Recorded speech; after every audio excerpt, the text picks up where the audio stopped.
So just when we thought Apple was done with the iPad refreshes this year, boom, we have news about a new iPad Pro launching sooner than you think. But before you roll your eyes thinking, oh, it's just going to be another boring chipset refresh, hold on. Yes, this year might be mostly boring, but there are signs Apple's laying the groundwork for something much bigger, and today we're diving into all of it, from the M5 chip upgrades to future display tech that could shrink the bezels, and even hints at foldable designs. Let's start with what's coming this year. According to the ever-credible Mark Gurman, Apple has moved its new iPad Pro models into what he calls an advanced testing phase. Mass production is expected to begin in the second half of the year, which all but confirms a launch around October, historically the same time we saw the 2018 and 2022 iPad Pro models. And I personally think a release in the second half of the year makes sense, considering Apple usually sticks to an 18-month refresh cycle with the iPad Pros, and so considering the last model launched in early 2024,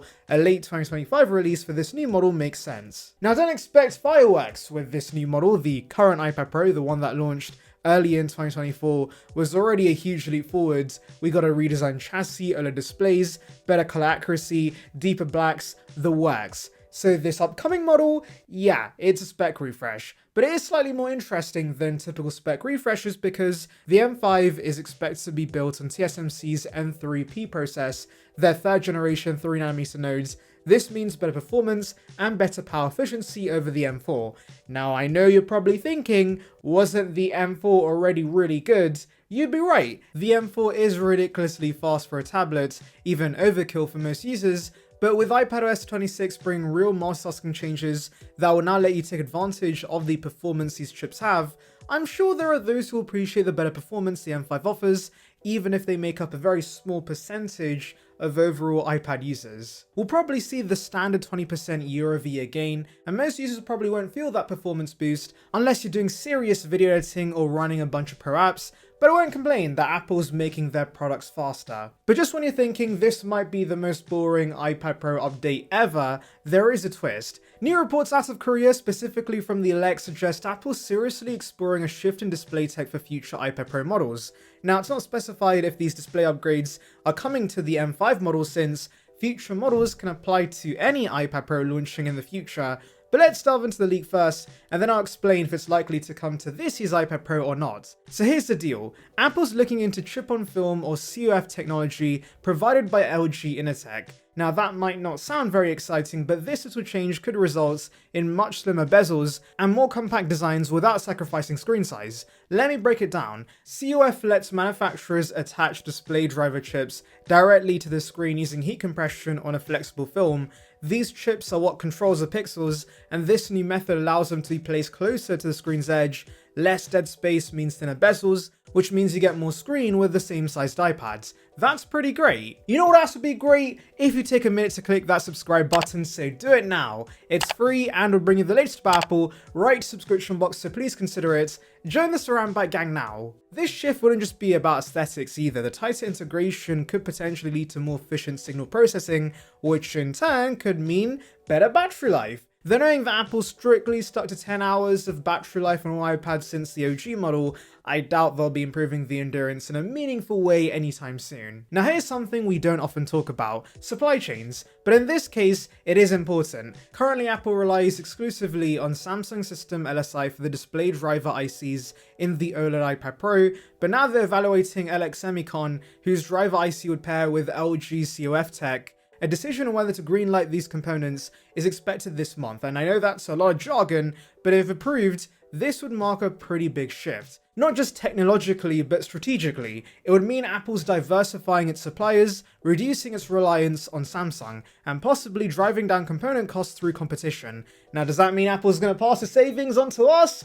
No, probably not. I mean, with tariffs, prices for other components will be increasing, so either their margins stay about the same, or they'll make slightly more profit because of these cheaper display drivers. Also, with Apple relying on LG more, Samsung might get scared and might offer Apple more competitive pricing for their components. So basically, this is a massive win for Apple. Now, do I think this change will apply to the M5 iPad Pro?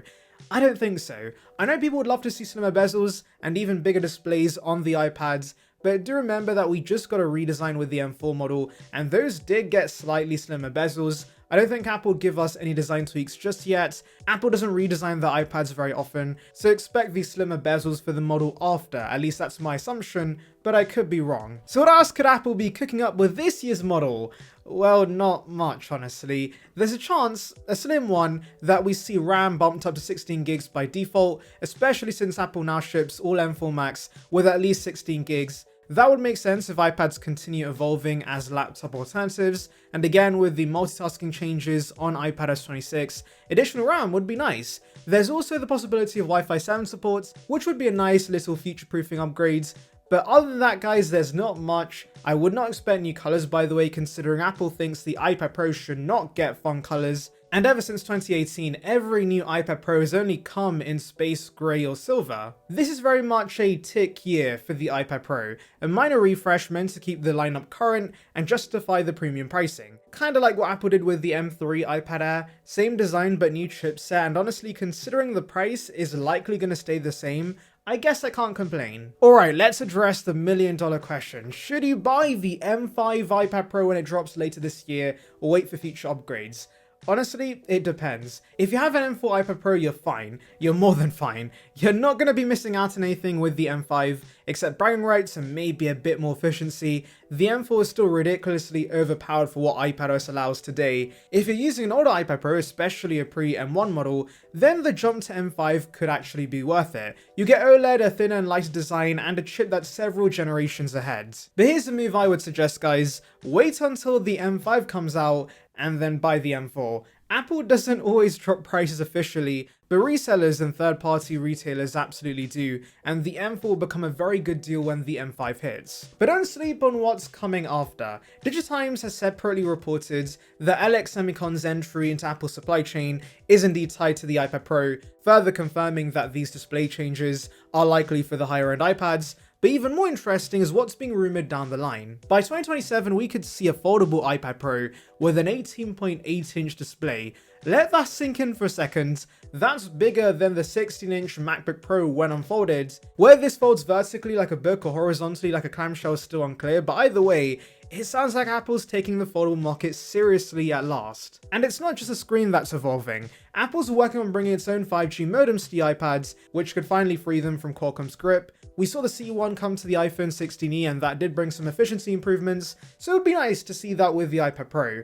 Between the CF display tech, LG entering the supply chain, thinner bezels, better power efficiency, and foldable prototypes, Apple's clearly setting the stage for a new era of iPad design. It may take a few years to fully materialize, but when it does, it's going to be a massive leap forwards. Until then though, we're getting an M5 chipset in a familiar shell. But as I said, if the price stays the same and the performance gets better, I'm not complaining. But the best thing to do would be to wait for the M5 model to launch, and then get the M4 model for cheaper. Buy that and hold on to it till the real upgrades come later in the future. Anyway, let me know your thoughts in the comments, make sure to like and subscribe for more content like this, and thank you for watching.